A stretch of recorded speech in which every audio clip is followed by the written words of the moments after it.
আর কাউকে জিজ্ঞাসা করবেন না কবে ঈদ হবে, এখান থেকে শিখে নিন। কবে রোজা হবে, এখান থেকে শিখে নিন। আজকে কাউকে জিজ্ঞাসা করতে হবে না, আপনি নিজেই পারবেন ইনশাআল্লাহ। কি আরবি মাসের নিয়ম হলো 29 আর 30। আরবি মাস কোনোদিন 28 হয় না, 31 32 হয় না। মনে থাকবে আরবি মাস কত কত কত 29 আর 30, এটা মনে রাখবেন। আর একটা মজার জিনিস আপনাদের শিখিয়ে দিই, শুনলে এইটাই তো হচ্ছে মূল জিনিস। আরবি মাসের নিয়ম কি জানেন? প্রথম মাস যদি 29 হয়, পরেরটা 30 হবে, তারপরেরটা 29, তারপরেরটা 30। আরবি মাস কোনোদিন পরপর দুটো 29 হবে না, আর পরপর দুটো 30 হবে না। একদম চ্যালেঞ্জ 100%। এবার বলুন, যদি শাবান মাস, এই মাসটার নাম রজব মাস, এরপরে শাবান মাস, শবে বরাতের মাস যেটা বলে, শাবান মাস যদি 29-এ হয়, তাহলে চোখ বন্ধ করে বলবেন 30-এ রমজান মাস যাবে, মানে 30টা রোজা হবে, ঠিক আছে? আর শাবান মাস যদি 30-এ যায়, 30 তারিখে শেষ হয়, তাহলে চোখ বন্ধ করে বলবেন এবছর 29টা রোজা হবে, 30টা রোজা হবে। কিছু বুঝতে পারলেন না? বুঝতে পারেননি? এটা ভালো একটা জিনিস শিখলেন। যাক, আলোচনা যখন এলো এই ওই শাহরুর রমাদান আল্লাযী উনজিলা ফীহিল কুরআন, ওই আয়াত যখন এলো, এইগুলো একটু জানিয়ে দিলাম বাপ, এগুলো মাথায় রাখবেন। আর একটা প্রশ্ন করব, শেখাবো যেন নতুন জিনিস। আরে বলুন না, বলুন, একটা নতুন জিনিস শিখুন। আজ থেকে 2000 সালের ঘটনা। কি ঘটনাটা বলি আপনাদের। আচ্ছা, রমজান মাসে আপনারা ফিতরা দেন তো? মুসলমানরা ফিতরা দেয়। আচ্ছা, ফিতরা দেওয়া ওয়াজিব কখন? ঈদের চাঁদ দেখা থেকে নিয়ে ঈদের মাঠে নামাজ পড়া পর্যন্ত, এই টাইমের ভিতরে আপনার ফিতরা দেওয়া ওয়াজিব। ভালো করে বুঝুন, প্রশ্নটা বুঝুন আগে। ঈদের চাঁদ দেখা থেকে নিয়ে ঈদের মাঠে যাওয়া পর্যন্ত, এই টাইমের ভিতরে আপনার ফিতরা দেওয়া ওয়াজিব।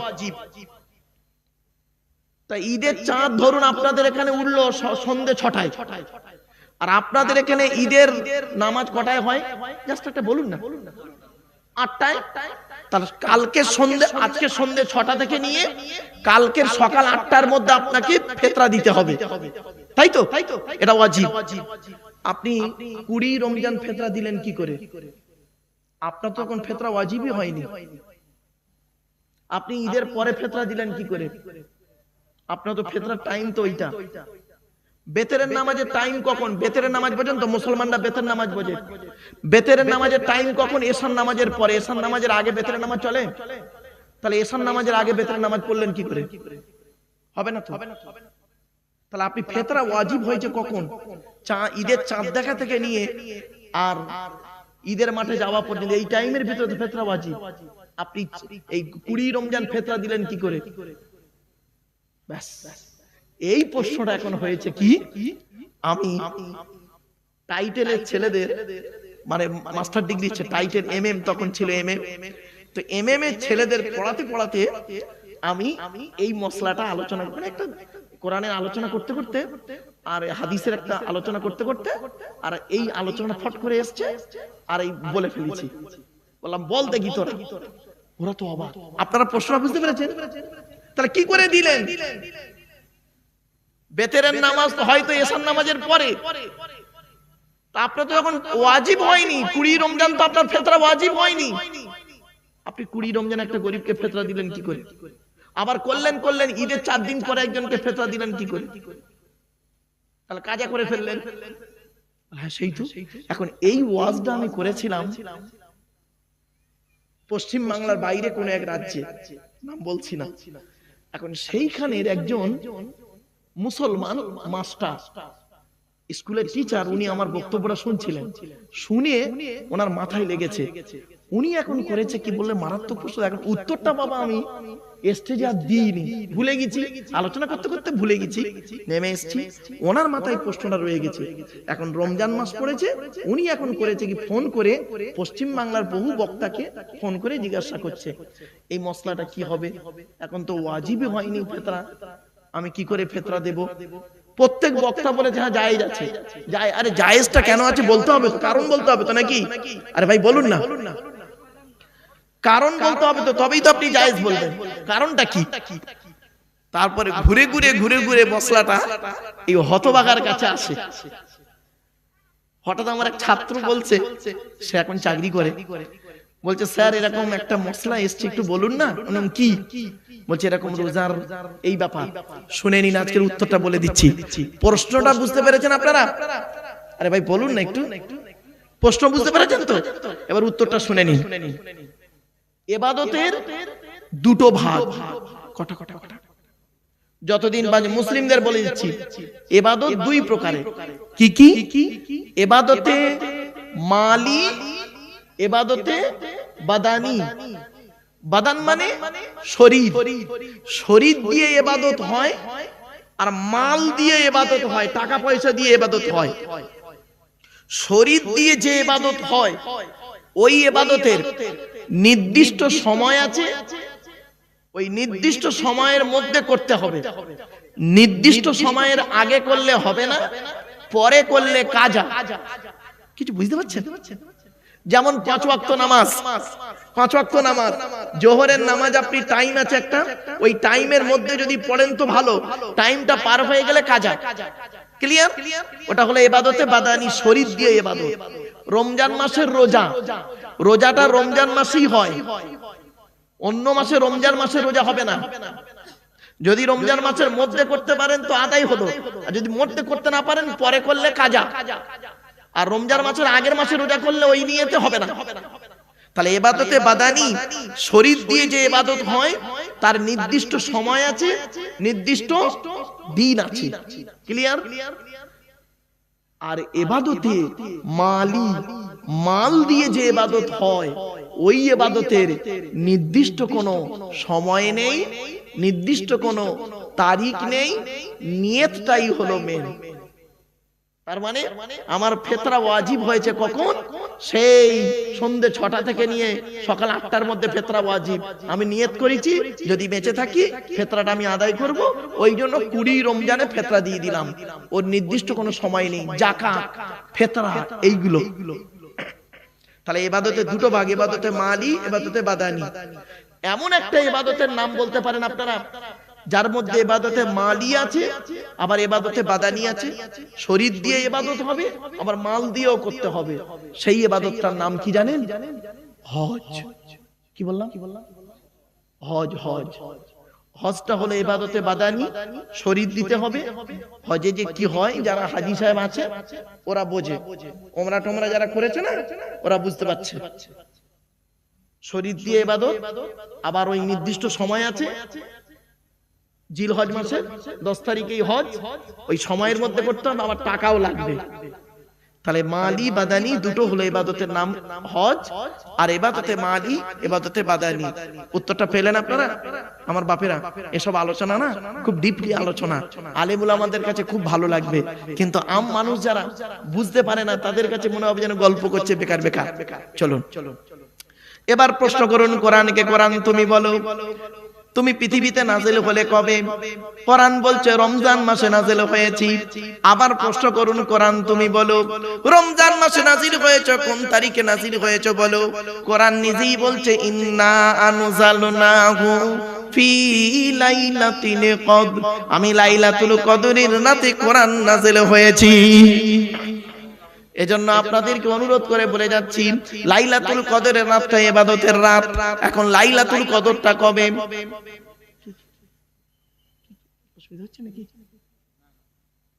শেষ করে দেবো নাকি বাবা? আচ্ছা টাইম আছে হাতে? আচ্ছা ঠিক আছে। আসলে কি জানেন, খুব সমস্যায় পড়ি অনেক সময় তো বাবা। হ্যাঁ দাম। আচ্ছা হাতে টাইম, আমার অসুবিধে নেই বাবা, আমার হাতে টাইম এখন আলহামদুলিল্লাহ অনেক যথেষ্ট টাইম আছে। আপনাদের নিয়ে আমার টেনশন, আমার কোনো নিজস্ব টেনশন নেই। জি আমার বাপেরা আসেন, একটু করে বোঝার চেষ্টা করুন। আমি চেষ্টা করবো, I shall try my best. আমি চেষ্টা করবো আমার ভালোটা আপনাদের কাছে তুলে ধরতে পারবো। চলেন এবারে আসছি, কোরআনকে প্রশ্ন করাও। কোরআন তুমি বলো, তুমি কাদের জন্য এসেছো? কোরআন বলছে হুদাল লিন্নাস ওয়া বাইয়িনাতিম মিনাল হুদা ওয়াল ফুরকান, আমি কোরআন মানুষের হেদায়েতের জন্য এসেছি। আমি ওই স্যারকে বলছি, স্যার কোরআন এসেছে মানুষের হেদায়েতের জন্য, মানুষকে সঠিক পথে চালনা করানোর জন্য কোরআন। আপনি কি মানব জাতির মধ্যে নয়? অবশ্যই। তাহলে আপনারা এই কোরআন থেকে শিক্ষা নিতে হবে। আর মুহাম্মদ সাল্লাল্লাহু আলাইহি ওয়াসাল্লাম কি শুধু মুসলমানদের নবী? না, ভুল ধারণা। কোরআনে আল্লাহ নিজেই বলছে, শুনে নিন। উনি নোট করছেন, শুনে নিন। মুহাম্মদ সাল্লাল্লাহু আলাইহি ওয়াসাল্লাম কাদের নবী? 9 নম্বর পারার 9 নম্বর পৃষ্ঠার 11 নম্বর লাইন, সূরার নাম সূরা আরাফের মধ্যে আল্লাহ পাক বলে দিলেন, কুল নবী তুমি বলো, ইয়া আইয়ুহান নাস, হে মানব জাতি। এখানে হিন্দু মুসলমান কোনো পার্থক্য নেই। কুল নবী তুমি বলো, ইয়া আইয়ুহান নাস, হে মানব জাতি, ইন্নী রাসূলুল্লাহি ইলাইকুম জামিয়া, সমগ্র কুল কায়নাতে রাসূল করে মুহাম্মদকে আল্লাহ পাঠিয়েছেন। এজন্য মুহাম্মদ সাল্লাল্লাহু আলাইহি ওয়াসাল্লামকে সারা বিশ্বের মানুষ ভালোবাসে, তাকে অনুসরণ করে। যারা তাকে অনুসরণ করে ভালো উদ্দেশ্য নিয়ে অনুসরণ করেছে, তারা হাদিসগুলো নিয়ে যারা গবেষণা করেছে, কোরআনের আয়াতগুলো নিয়ে যারা গবেষণা করেছে, তারা ইসলামের কালেমা পড়ে পরবর্তীতে মুসলমান হয়ে গেছে। দুই একজনের নাম বলবো, চমকে যাবে আমার বাপেরা। এজন্য অনুরোধ করে বলে যাচ্ছি, কোরআন কি কিতাব? কোরআন এমন এক কিতাব, কোরআন পড়ুন, অর্থ বুঝে কোরআন পড়ুন। ওই ভুলভাল কোরআন বুঝে পড়বেন না বাবা, অনুরোধ করে বলছি। প্রত্যেকটা ঘটনার পিছনে, প্রত্যেকটা বাক্যের পিছনে ঘটনা আছে। এই ঘটনাকে কেন্দ্র করে এই বাক্যটি নাযিল হয়েছে, অবতীর্ণ হয়েছে, হঠাৎ করে আসেনি কোরআন। এটা মাথায় রাখবেন। কতদিন ধরে কোরআন অবতীর্ণ হয়েছে? 22 বছর 9 মাস 14 দিন।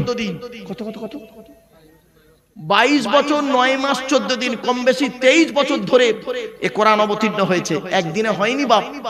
আপনি কি ভাবছেন? কোরআন নিয়ে সারা বিশ্ব গবেষণা করছে। America, London, France, Britain, Japan, Jordan, সব জায়গায় গবেষণা চলছে। কোরআনের বহু আয়াত তিনি, কোরআনের 1000-এরও বেশি আয়াত হলো বিজ্ঞান ভিত্তিক। 1000-এরও বেশি আয়াত হলো বিজ্ঞান ভিত্তিক। ভৌত বিজ্ঞান নেবেন, এই কোরআনে আছে। জীবন বিজ্ঞান, এই কোরআনে আছে। ভূগোল নেবেন, এই কোরআনে আছে। পরমাণু বোমা নেবেন, এই কোরআনে আছে। 1500 বছর আগে পরমাণু বোমার কথা বলা হয়েছে 22 নম্বর পারার সূরা সাবার মধ্যে আল্লাহ বললেন, ইজা মুযিকতুম কুল্লা মুমাজ্জাক। আপনি প্লেন, এখন প্লেন চড়ছেন, 1500 বছর আগে কোরআনে আল্লাহ পাক বলে দিয়েছেন। 14 নম্বর পারা 14 নম্বর পৃষ্ঠা 14 নম্বর লাইন, সূরার নাম সূরা নাহলের মধ্যে আল্লাহ পাক বলেন, আলাম ইয়ারাউ ইলা তায়রি মুসাখখারাতিন ফি জাওবিস সামা। কোথায় আছেন আপনি? শুধু তাই নয়, ডক্টর মরিস বুখাইরি উনি করলেন কি, কোরআনের ভুল বের করতে গেলেন। কি ভুল বলল? কোরআনে ভুল আছে কি, ফেরাউনের লাশ নাকি কিয়ামত পর্যন্ত থাকবে। নাম শুনেছেন তো? ফেরাউনের লাশ কিয়ামত পর্যন্ত থাকবে।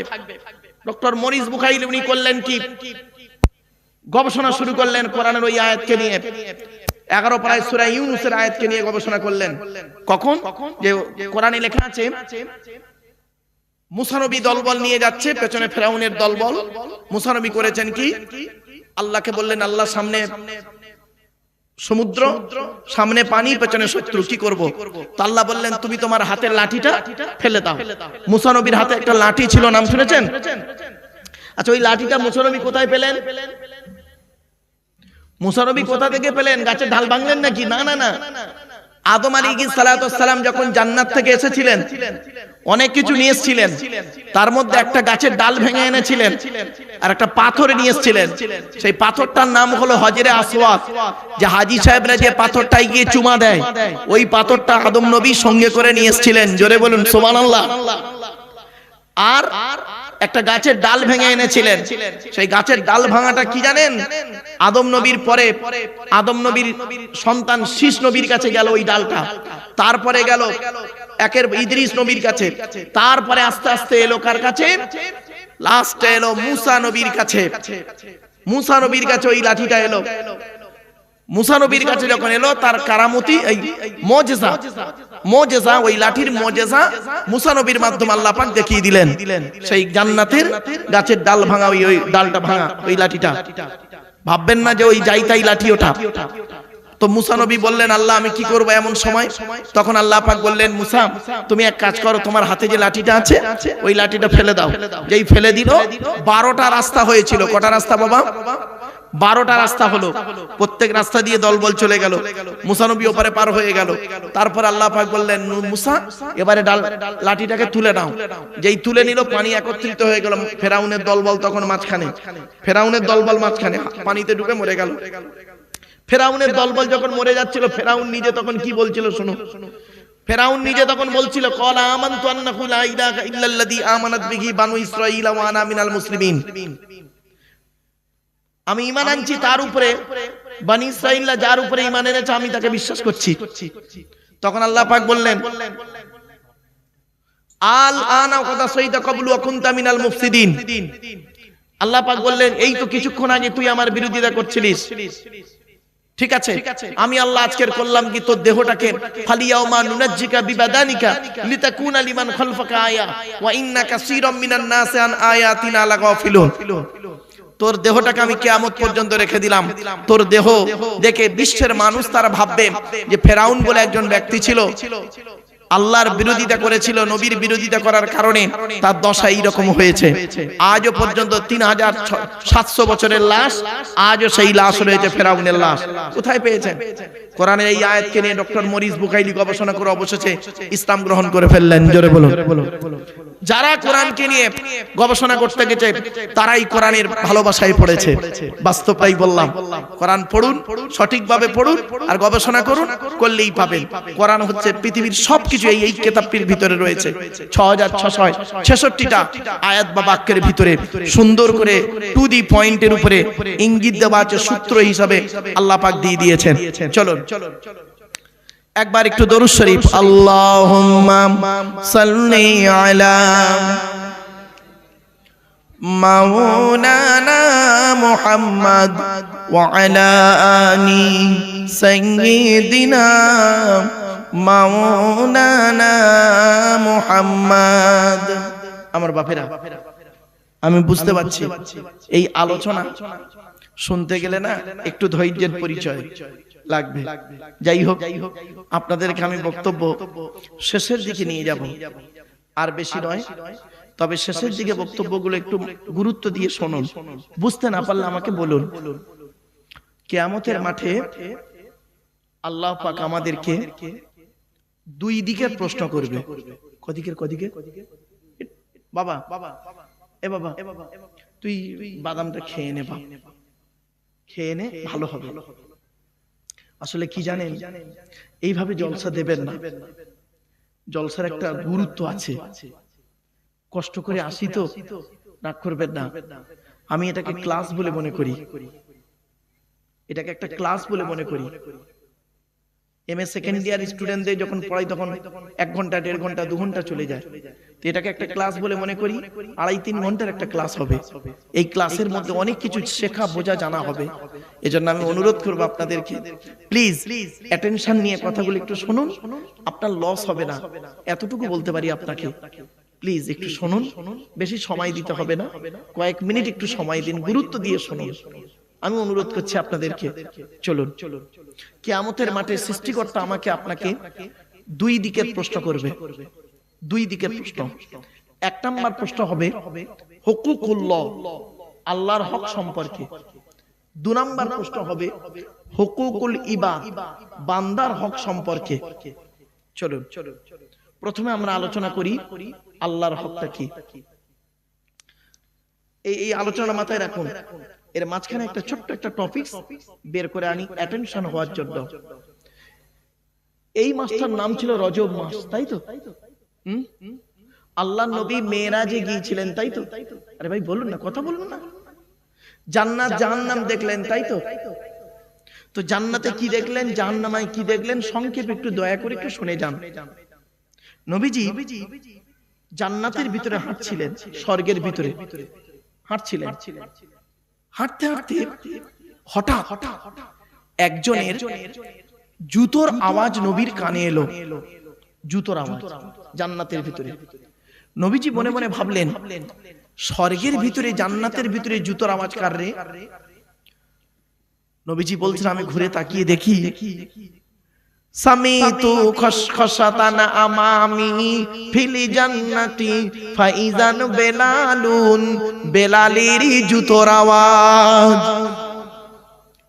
আল্লাহ নবী পরে বেলালকে জিজ্ঞাসা করলেন, বেলাল পৃথিবীতে কি এমন কাজ করেছো তোমার জুতোর আওয়াজ আমি জান্নাতে শুনতে পেলাম?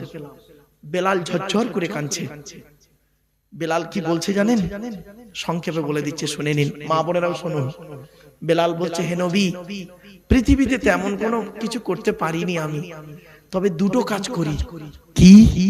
এক নাম্বার, জীবনে কোনোদিন বেশিক্ষণ নাপাক অবস্থায় থাকি না। ভাষা বুঝতে পারলেন? নাপাক অবস্থায় আমি বেশিক্ষণ থাকি না। বলছে কি করো? বলছে হে নবী, দেহ থেকে যখন নাপাক হয়ে যায় তখন অজু, গোসল, তায়াম্মুম যেটার প্রয়োজন সেটা করে আমি সঙ্গে সঙ্গে নাপাক থেকে পাক হয়ে যাই। কেন? কারণটা কি? বলছে আমি ওই নাপাক অবস্থায় যদি মারা যাই, নাপাক দেহ নিয়ে, অপবিত্র দেহ নিয়ে সৃষ্টিকর্তার সামনে কিভাবে দাঁড়াবো? আর আপনি কি করেছেন? স্বামী স্ত্রী রাত 12টার সময় নাপাক হয়েছেন, পরের দিন বেলা 2টোর সময় গোসল করছেন বাজার ঘুরে এসে, এই নাপাক দেহ নিয়ে বাজার করলেন, সবকিছু করে এসে আপনি কাজ করছেন, গোসল করছেন। আবার কি?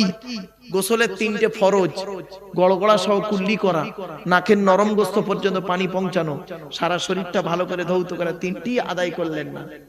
আপনি পাক হয়ে গেলেন। আগে নাপাক থেকে পাক হন, 1 নাম্বার। 2 নাম্বার, নবী বেলাল বলছেন, হে নবী, আমি নাপাক থেকে পাক হয়ে মসজিদে নববীতে ঢুকে 2 রাকাত তাহিয়াতুল ওযুর নামাজ আদায় করি। এই নাপাক শব্দটা যখন এলো শুনে নিন। আল্লাহর নবী একদিন রাস্তা দিয়ে যাচ্ছে কিছু সঙ্গীকে নিয়ে, 2 কবরের মাঝখানে নবী দাঁড়িয়ে গেলেন। বুখারীর হাদিস। 2 কবরের মাঝখানে দাঁড়িয়ে গেলেন নবীজি। নবীজি বলেন, এই দাঁড়াও দাঁড়াও দাঁড়াও দাঁড়াও দাঁড়াও, সব দাঁড়াও দাঁড়াও। এই 2 কবরবাসীর জন্য আমার একটু দোয়া চাইবো আল্লাহর কাছে। কবরবাসীদের উদ্দেশ্যে জলসা না? হ্যাঁ, কবরে ঢুকবেন তো? ঢোকার আগে শুনে নিন, যারা গেছে একবারও ফিরে আসেনি, যদি একটা ফিরে আসতো না, একজন 1 পিস এই কাপন পরা অবস্থায় যদি এসে মাইকের সামনে বলতো, ভাই রে এত মার মারছি, কোনো ব্রেক দিচ্ছে না, কথায় কথায় মারছে, সবকটা জলসার প্যান্ডেলে ঢুকে যেত, মসজিদের ভর্তি হয়ে যেত। চলুন, এই বিশ্বাসটার নাম হলো ঈমান। চলুন, নবীজি বললেন, দোয়া করলেন নবীজি, নিজে কাঁদলেন, সাহাবীদেরকেও কাঁদালেন। মোনাজাত শেষ, নবীজি বললেন, এই ওই খেজুর গাছ না ওটা? জি, খেজুর গাছের 2টো ডাল ভেঙে আনো তো। খেজুর গাছের 2টো ডাল ভেঙে আনা হলো। নবীজি করলেন কি, 2টো কবরে 2টো খেজুর গাছের ডাল পুঁতে দিলেন। আপনাদের এলাকায় কবরে খেজুর গাছের ডাল পোঁতেন? এই হলো ইতিহাসটা, শুনে নিন, এই প্রথম ইতিহাস। এখন সাহাবীরা সঙ্গে যারা ছিলেন তারা বললেন, হে নবী, আপনি দয়া করে একটু খুলে বলুন। হঠাৎ 2 কবরের মাঝখানে দাঁড়ালেন, কাঁদলেন, কাঁদালেন, আবার 2টো খেজুর গাছের ডাল পুঁতে দিলেন, কেন? নবীজি বললেন, শোনো, এই 2 লোকের কবরে কঠিন শাস্তি হচ্ছে, আল্লাহ আমাকে দেখাচ্ছেন, আমি দেখতে পাচ্ছি। তখন একজন ব্যক্তি বললেন, হে নবী, পৃথিবীতে এই 2 ব্যক্তি কি এমন কাজ করত যাদের জন্য কবরে শাস্তি পাচ্ছে? 1 নাম্বার, নবীজি বললেন, শোনো, প্রথম লোকটা করত কি, পেশাব ফিরে পানি নিত না, নাপাক অবস্থায় জীবন যাপন করত। এই মুসলিম যুবক ছেলে, বাড়ি থেকে ভেবো। 2 নাম্বার লোকটা করত কি, নামিমা, পরনিন্দা, পরচর্চা, কথা লাগালাগি, চুগলখড়ি করত। এর কথা না ওকে লাগাতো, ওর কথা না ওকে লাগাতো, ওরা মারামারি করতো, মাঝখান দিয়ে বসে মজা লুটতো। এই ধরনের মানুষ 2 নাম্বার লোকটা ছিল। বাড়িতে গিয়ে ভাববেন। চলুন, আল্লাহর নবী মেরাজে গেলেন, বেলালের জুতার আওয়াজ পেলেন, অনেক কিছু দেখেছিলেন, আমি বুঝতে পেরেছি। এবারে চলুন, জাহান্নামে কি দেখলেন, এটা খুব ইম্পর্টেন্ট। এই মা বোনেরা, এই গ্রামের দত্তপাড়ায় যত আজকের মা বোন এসেছেন ওয়াজ শুনতে, আর যত পুরুষ এসেছেন জলসা শোনার নাম করে এসেছেন, দয়া করে প্যান্ডেলের ভিতরে ঢুকে পড়ুন। আমি এই গুরুত্বপূর্ণ কয়েকটা কথা বলবো। নবীজি বলছেন জাহান্নামের দরজাটা খুললো, 19 জন ফেরেশতা মিলে। জাহান্নামের 19টা ফেরেশতা, কটা মাথায় রাখুন, 19 জন ফেরেশতা মিলে জাহান্নামের দরজাটা খুললো। খুলতেই আমি দেখতে পেলাম জাহান্নামের গেটে যাদেরকে দেখতে পেলাম, যুবক যুবতীদের লজ্জাস্থান থেকে পুঁজ আর রক্ত বেরোচ্ছে, আর তারা খুব চিৎকার করছে। আল্লাহর নবী বললেন, আমি জিবরাইলকে জিজ্ঞাসা করলাম, মান হাউলাকি ইয়া কি জিবরাইল, ও ভাই জিবরাইল এরা কারা? জিবরাইল বললেন, এরা আপনার উম্মত। বলে এদের অপরাধটা কি?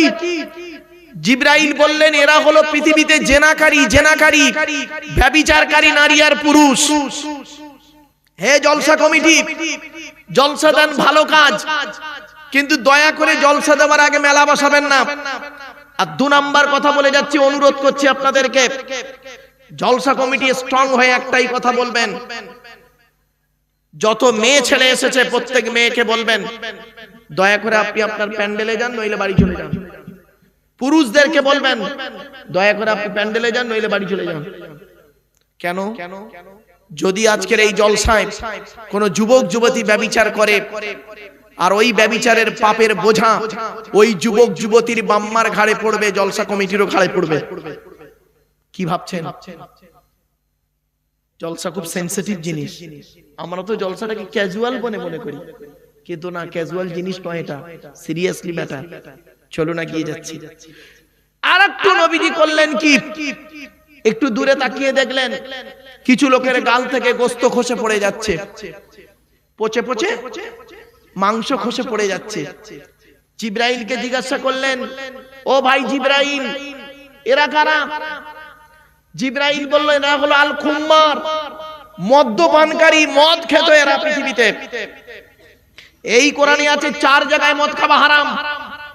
হযরত মুহাম্মদ সাল্লাল্লাহু আলাইহি সাল্লামের জামানায় কোন মানুষ যদি মদ খেয়ে মাতলামি করত, 40 গা বেত মারা হতো। হযরত আবু বকর সিদ্দিক রাদিয়াল্লাহু তাআলা আনহুর জামানায় মদ খেয়ে যদি কেউ মাতলামি করত, 40 গা বেত মারা হতো। কিন্তু হযরত উমারের যুগ যখন এলো, কোন ব্যক্তি যদি মদ খেয়ে মাতলামি করত, 80 থেকে 100 গা বেত মারা হতো তাকে। আপনি কি ভাবছেন? এরই নাম কোরআন, অ্যাকর্ডিং টু ইসলামিক ল, আল্লাহর বিধান। শুধু তাই নয়, ব্যভিচার করা তো দূরের কথা, ব্যভিচারের ধারে বাড়ে তোমরা যেও না, কোরআন বলছে। ব্যভিচার করলে কি শাস্তি? মা বোনেরা শুনে নিন, রাসূলুল্লাহ বলেছেন, কোরআনের দলিল, আযানিয়াতু ওয়াযানি ফাজলিদু কুল্লা ওয়াহিদিন মিনহুমা মিয়াতা জালদা। ব্যভিচারকারী নারী হোক আর পুরুষ হোক, নো কনসিডার, নো কনসেশন, কোনো দয়া মায়া চলবে না, 100 গা বেত মারা হবে। যুবক যুবতী যদি ব্যভিচার করে, এই ছেলে, জেনা না করে বিয়ে করো। বিয়ে করলে আল্লাহ খুশি হয়, শয়তান নারাজ হয়। আর জেনা করলে, ব্যভিচার করলে শয়তান খুশি হয়, আল্লাহ নারাজ হয়। তুমিই সিদ্ধান্ত নাও কোনটা করবে। ব্যভিচারকারী নারী হোক আর পুরুষ হোক, তাকে 100 গা বেত মারা হবে অবিবাহিত হলে। আর বিবাহিত হলে, 2 ছেলের মা 4 ছেলের বাপের সঙ্গে জেনা করছে, পরকিয়া, তার শাস্তি কি শুনবেন? তার শাস্তি হলো কোমর পর্যন্ত পুঁতে দিয়ে দুধ থেকে পাথর মারতে মারতে মেরে ভালো। কোথায় আছেন আপনি? আপনি ভাবলেন কি ব্যভিচার করে বসে আছেন? আপনি বুড়ো বয়সে হজ করে এসেছেন বলে কি সব মাফ হয়ে গেল না? কে বললো? পাপের ডায়েরিতে আপনার নামটা লেখা আছে, এটা মনে রাখবেন। চলুন এগিয়ে যাচ্ছি। মুহাম্মদ সাল্লাল্লাহু আলাইহি সাল্লাম বললেন, আর একটু দূরে আমি তাকালাম, আর একটু দূরে তাকিয়ে দেখছি আর একটা আশ্চর্য ঘটনা দেখলাম। কি? ফেরেশতারা করেছে কি, কিছু মানুষের জিভগুলো টেনে ধরে আগুনের কাঁচি দিয়ে কাটছে, তারা খুব চিৎকার করছে। আমি জিবরাইলকে জিজ্ঞাসা করলাম, মান হাউলাকি ইয়া কি জিবরাইল, ও ভাই জিবরাইল এরা কারা? জিবরাইল বললেন, এরা হলো আপনার উম্মত। নবী মুহাম্মদ সাল্লাল্লাহু আলাইহি ওয়াসাল্লাম বললেন, আমার উম্মত কি এমন অপরাধ করেছিল পৃথিবীতে যাদের জিভগুলো টেনে ধরে আগুনের কাঠি দিয়ে কাটে? জিবরাইল বলেছিলেন, হে নবী, আপনি কি জানেন আপনার উম্মতের ভিতরে কোন শ্রেণীর উম্মতেরা? বলছে না। নবী জিবরাইল বললেন, এরা হলো আপনার উম্মতের ভিতরে কিছু কিছু কিছু আলেম আর বক্তা, কিছু আলেম আর বক্তা। আল্লাহর নবী বললেন, আমি তো পৃথিবীতে বলে এসেছিলাম আল উলামাউ ওয়ারাসাতুল আম্বিয়া, আলেমরা হলো নবীদের ওয়ারিস, উত্তরাধিকারী। তো এদের অবস্থা এমন কেন? এদের অপরাধটা কি? জিবরাইল বললেন, এদের অপরাধ হলো মারাত্মক। এরা লোককে বড় বড় ভালো ভালো কথা বলতো। এরা স্টেজে গিয়ে লোককে বলতো, তোমরা নামাজ পড়ো, রোজা রাখো, হজ করো, যাকাত দাও, পিতামাতার সেবা যত্ন করো, ভাই ভাই মিলেমিশে চলো, স্ত্রীর হক আদায় করো, ছেলে মেয়ের দায়িত্ব পালন করো। আর ও নিজেই 5 ওয়াক্ত নামাজ পড়তো না, ও নিজে রোজা রাখতো না, ও নিজেই ব্যভিচার করতো। শুধু তাই নয়, ও লোককে বলতো বাম্মার ভাত দাও, ওর নিজের বাম্মাকে ভাত দিত না। ও লোককে বলতো স্ত্রীর হক আদায় করো, ও নিজের ওর স্ত্রীর হক আদায় করতো না।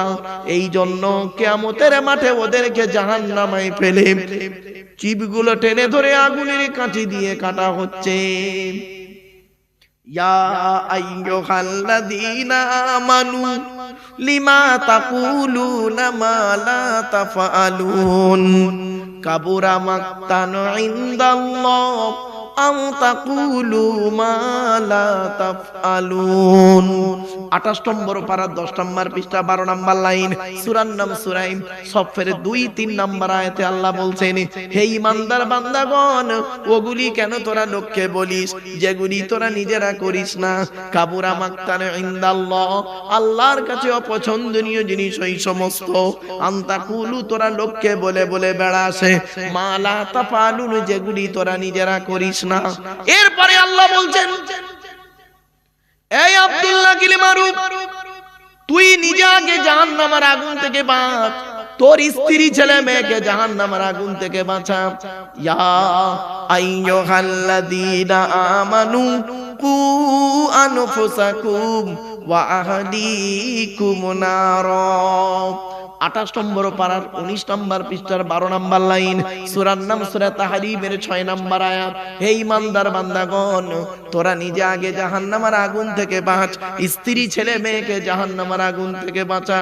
ও দত্তপাড়ার মানুষেরা শুনে নিন, বাবাজি ঠিক বললাম তো নাকি? বাবা দত্তপাড়ার মানুষেরা শুনে রেখে দিন, আপনাদের তো বিচার কমই হয়ে যাবে, আপনাদের জিজ্ঞাসা আল্লাহ কম করবে, ধরবে তো আমাকে কিয়ামতের মাঠে। আপনাদের কি কি প্রশ্ন করবে আল্লাহ শুনে নিন। আল্লাহ বলবেন, এদিকে আয়, এদিকে আয়, তুই আমাকে বিশ্বাস করতি? আপনারা বলবেন, হ্যাঁ। আমি মুহাম্মদকে কোরআন দিয়ে পাঠিয়েছিলাম, বিশ্বাস করেছিলিস? আপনারা কি বলবেন? হ্যাঁ। তা আমি কোরআনে লিখে দিয়েছিলাম নামাজ পড়তে রোজা রাখতে, করেছিলিস? আপনি কি বলবেন? আল্লাহ মাঝে মাঝে নামাজ পড়েছি, মাঝে মাঝে রোজা রেখেছি, মাঝে মাঝে আবার ছেড়েও দিয়েছি, আপনি দয়ালু দয়াবান, একটু মাফ করে দিন। তা আল্লাহ তখন বলবেন, কার জন্য ছাড়লি? নামাজ পড়তে পারলিনি কেন? কন্টিনিউ করলিনি কেন? কি কারণে করলিনি বল? তখন আপনি কি বলবেন? আল্লাহ বউ বাচ্চার মুখে অন্ন জোগানোর জন্য, পিতামাতার অন্ন জোগানোর জন্য, নিজের পেটের জন্য কাজের চাপে করতে পারিনি। তখন আল্লাহ বলবেন, ও তোর বউ বাচ্চাকে খাওয়ানোর জন্য, তোর বাম্মাকে ছেলে মেয়েকে ভাই বোনকে খাওয়ানোর জন্য তুই নিজের এই নষ্ট করলি। তা এই কিয়ামতের মাঠে ওদের কাউকে দেখতে পেয়েছিস? ওদের কাউকে দেখতে পেলি? তখন কি বলবে জানেন? আপনারা কি বলবেন? চিটিং বাদশা, মুনাফিক, বেঈমান, খারাপ। ওই যাদের জন্য পৃথিবীতে এত কষ্ট করি সব কটা বেঈমান মুনাফিক। কেন কেন রে? আল্লাহ তখন বলবে, কাকে দেখে বললি? আমার জন্ম দেওয়া বাপ আর পেটে ধরা মা। এই কিয়ামতের মাঠে অনেক খুঁজে খুঁজে দুজনকে দেখতে পেলাম, আমার দিকে তাকিয়েই ওরা সরে পালালো। ও বাম্মা আজ পালিয়ে গেল কিয়ামতের মাঠে। আচ্ছা পৃথিবীতে এই দত্তপাড়ায় তোর আব্দুল্লাহ গিল মারুফ বলে একটা বক্তাকে তোরা দাওয়াত করেছিলিস, আর আমার কোরআন সামনে রেখে তোদের আমার এই কোরআনের এই আয়াতটাও তোদের বোঝায়নি। তখন আপনারা কি বলবেন? কোন আয়াতটা? আল্লাহ বলবেন খেয়াল করে দেখতো, ইয়া আইয়ুহান নাসুত্তাকু রাব্বাকুম ওয়াখশাউ ইয়াওমান লা ইয়াজজি ওয়ালিদুন আন ওয়ালাদিহি ওয়ালা মাউলুদুন হুয়া জাযিন আন ওয়ালিদিহি শাইয়্যা। 21 নম্বর পারা 13 নম্বর পৃষ্ঠার 11 নম্বর লাইন, সূরার নাম সূরা লোকমানের 33 নম্বর আয়াত। হে মানব জাতি সেই দিনের ভয় তোরা কর যেদিন বাপ তার ছেলেদের কোনো উপকার করতে পারবে না, ছেলে তার বাপের কোনো উপকার করতে পারবে না, মা তার ছেলের কোনো উপকার করতে পারবে না, ছেলে মায়ের কোনো উপকার করতে পারবে না। এ কথাটা বলেনি? তখন আপনারা কি বলবেন? হ্যাঁ আল্লাহ বলেছিল তো। তা আর কাকে দেখতে পেলি কিয়ামতের মাঠে? সে বউটা দেখতে পেয়েছি, বউ যার জন্য তুই জীবনে অনেক কিছু করলি। আপনি কি বলবেন জানেন? বেঈমান। কেন? আল্লাহ দেখতে তো পেয়েছিলাম, আমাকে দেখতে পেয়েই পালিয়ে গেল। তো ছেলে মেয়েগুলো কোথায় গেল? এত সম্পদ করলি, ছেলে মেয়েগুলো কই? সবটা বেঈমান মুনাফিক, আমার দেখেই পালিয়ে গেল। ও আর ভাই বোনগুলো ও তো চিনতেই পারেনি। আল্লাহ বলবে দত্তপাড়া আব্দুল্লাহ মারুফের মুখ থেকে এই কথাগুলো তোদের বলিনি? কোন কথা আল্লাহ? আয়াতটা শুনুন, ইয়াউমা ইয়াফিরুল মারউ মিন আখিহি ওয়া উম্মিহি ওয়া আবিহি ওয়া সাহিবাতিহি ওয়া বানিহি লিকুল্লি মিরইম মিনহুম ইয়াউমা ইযিন শাআনুন ইউগনি। সেই দিনের ভয় তোরা কর যেদিন স্বামী তার স্ত্রী থেকে সরে পড়বে, স্ত্রী স্বামী থেকে সরে যাবে, ভাই বোন থেকে সরে যাবে, বোন ভাই থেকে চলে যাবে, ছেলে বাপ ছেলে থেকে চলে যাবে, এমনকি বন্ধু বান্ধব তোর থেকে চলে যাবে। প্রত্যেকেই বলবে আল্লাহ আমার কি হবে? এ কথাটা বলেনি? তখন আপনারা কি বলবেন? হ্যাঁ বলেছিল তো। ক্বালু বালা, হ্যাঁ বলেছিল। ওয়ালাকিন হাক্কাত কালিমাতুল আযাবি আলাল কাফিরিন। কোন বাপেরা আপনারাই তখন বলবেন আল্লাহ বলেছিল, কিন্তু আমরা ঠিক মানিনি, জানেন, মানতে পারিনি। তো আল্লাহ বলবে এবার কি হবে বল, তুই নিজেই বল কি হবে তোর অবস্থা, কি জবাব দেবে? সেই দিন এখানে বসে বসে ভাবো, যারা কবরে ঢুকেছে ওরা এখন টেনশনে আছে, যেগুলো ঢুকে গেছে। আর আপনারা এখানে জীবিত আছেন, এখন কিছু খেয়াল পড়ছে না। যেদিন চোখ দুটো বন্ধ হয়ে যাবে, খাঁচা থেকে প্রাণ পাখিটা উড়ে যাবে, দেখবেন আর কোনো কিছুই থাকবে না। এই জীবন শুরু হয়েছিল আমাদের এইভাবে, দেখুন এইভাবে। আল্লাহ বলছে মায়ের পেট থেকে যেদিন এলি তো তোর হাত দুটো ছিল এইরকম মুঠো মারা, আর মরে যাবি যেদিন হাত দুটো আর মুঠো মারা থাকবে না, তখন সোজা হয়ে গেছে। কাপনের পকেট নেই। পৃথিবীতে যে কদিন বাঁচবি, টাকা পয়সাগুলো ধন সম্পদ গুলোকে ভালো রাস্তায় ব্যয় করে চলে যা। শুধু তাই নয়, এই জীবন শুরু হয়েছে আমাদের 150 টাকায়, এই জীবন শেষ হবে 1500 টাকায়। মায়ের পেট থেকে যখন এলেন, সব থেকে দামি কাপড়টা যে কিনে দিয়েছিল বাপ, নিজে পড়তে পারেননি, অন্যই পরিয়ে দিয়েছিল। এই জীবন শুরু হয়েছিল 150 টাকায়। আর যেদিন মারা যাবেন, নাম হলো তার কাপন, তার দাম হবে 1500 টাকা, খুব বেশি হলে। নিজে পড়তে পারবেন, অন্যই পরিয়ে দেবে। কোথায় আছেন? যেদিন মায়ের পেট থেকে এলাম, হিন্দু মুসলিম জৈন ব্রাহ্মণ খ্রিস্টান কুলি সাঁওতাল বাগদি দূরে প্রত্যেকের একটাই নাম ছিল, কি জানেন? শিশু। কি বললাম? শিশু। আর যেদিন আমরা মারা যাব, প্রত্যেকের একটাই নাম, কি বলুন তো? লাশ। কি বললাম? আগে চলে গেছে বাঁশ। রাগ করবেন না, এই হাসছেন। বাঁশ 2 রকমের হয়, একটা বাঁশ যায় চাপা দেবার জন্য, আর একটা বাঁশ যায় পেটাই দেবার জন্য। বাবা, শ্মশানে কোনোদিন মরা পড়ানো দেখেছেন? বাড়িতে গিয়ে ভাববেন, কবরে দেখেছেন দুটো বাঁশ, দুই রকমের বাঁশ, একই জিনিস দুটো কাজে ব্যবহার হয়। কোথায় আছেন আপনি? মায়ের পেট থেকে যখন আমরা এলাম, আমাদের আসার রাস্তা হলো একটা, বাপের পৃষ্ঠ হতে মায়ের পেটে থেকে, ঠিক না বেঠিক?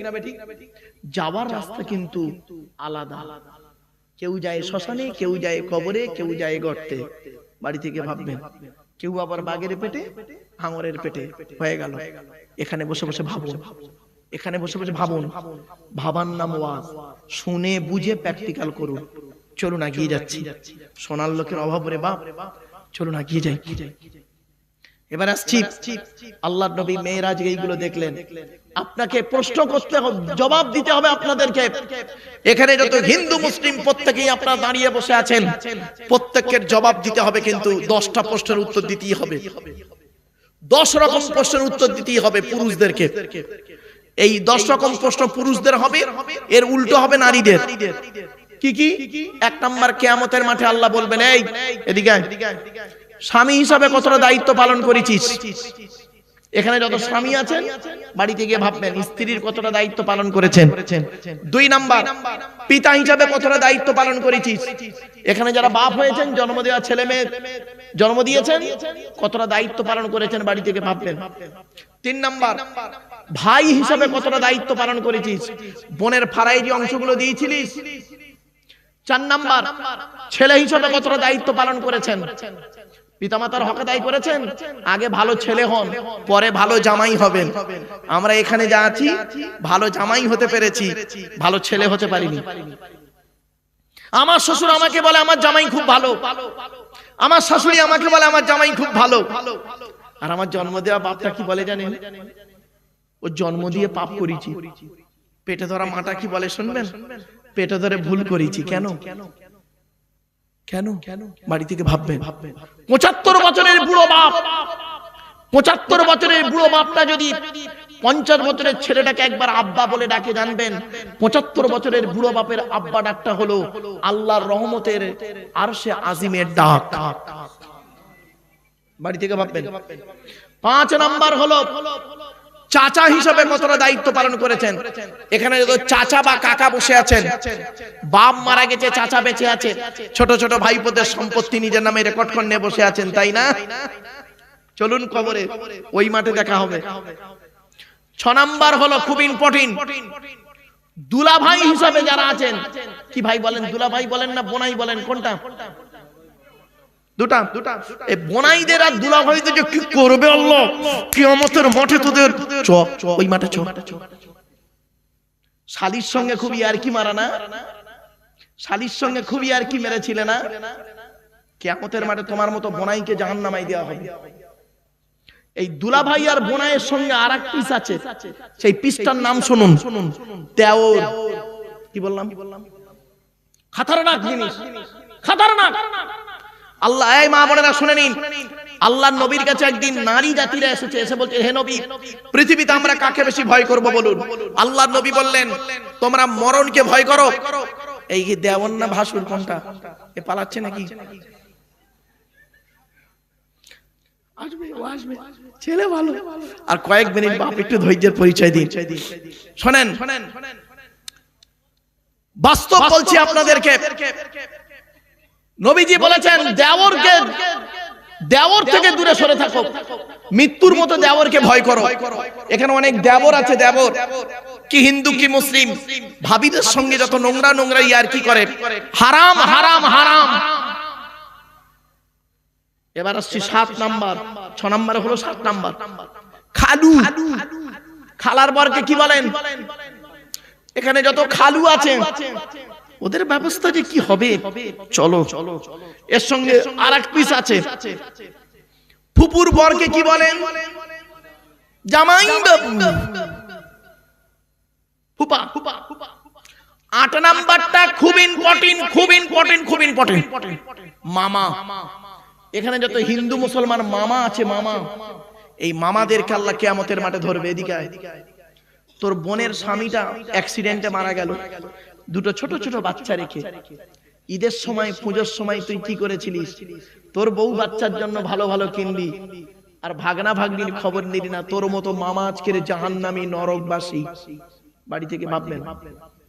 9 নাম্বার হলো দাদু দাদু, বুড়োগুলো ধরবে, বুড়োগুলো দাদু যারা আছেন দাদু ধরবে। শোনেন, আল্লাহ বলবেন এদিকে আয়।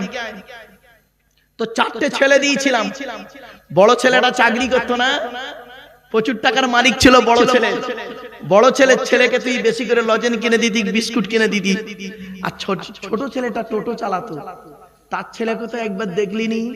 তোর মতো দাদুর নামাজ রোজা হজ কিছুই কবুল করব না, বাড়ি থেকে ভাববেন। 10 নাম্বার হলো নানা, নন যারা আছে নানা, এখানে এই নানাগুলো ধরবে। এদিকে আয়, তোর আমি 4টে মেয়ে দিয়েছিলাম, বড় জামাইটা অফিসার বলে বড় জামাইয়ের ছেলে মেয়ে যখন আসতো তখন তুই ভালো আনন্দ করে খাওয়াতি, ভালো দেখতি। হ্যাঁ, বড় জামাই যখন তার বউ বাচ্চাকে নিয়ে আসতো, আর মেজো জামাইটা গরিব চাষি, চাষ করতো, ও বেচারা যখন আসতো বউ বাচ্চা নিয়ে তখন কোনো গুরুত্ব দিতি কিনা। তোর মতো নানা হলো আজকের জাহান্নামী জাহান্নামী জাহান্নামী। বাবা, শুধু গালে দাড়ি আর মাথায় টুপির নাম যদি জান্নাতি হতো তাহলে এই কিতাবটা পাঠানোর দরকার ছিল না। আল্লাহ একটা কাগজে লিখেই পাঠিয়ে দিতেন, আল্লাহ পাক 5 ওয়াক্ত নামাজ পড়বি, গালে দাড়ি রাখবি, রোজা করবি আর টুপি মাথায় দিবি, তুই জান্নাতি। এত সহজ নয়। চলুন ওই মাঠে দেখা হবে যে মাঠে কেউ কারোর উপকার করবে না। চলুন একটা প্রশ্ন করছি, আচ্ছা বাবা, কালো রং তৈরি করার মালিক কে? আল্লাহ। আর ফর্সা রং তৈরি করার মালিক কে?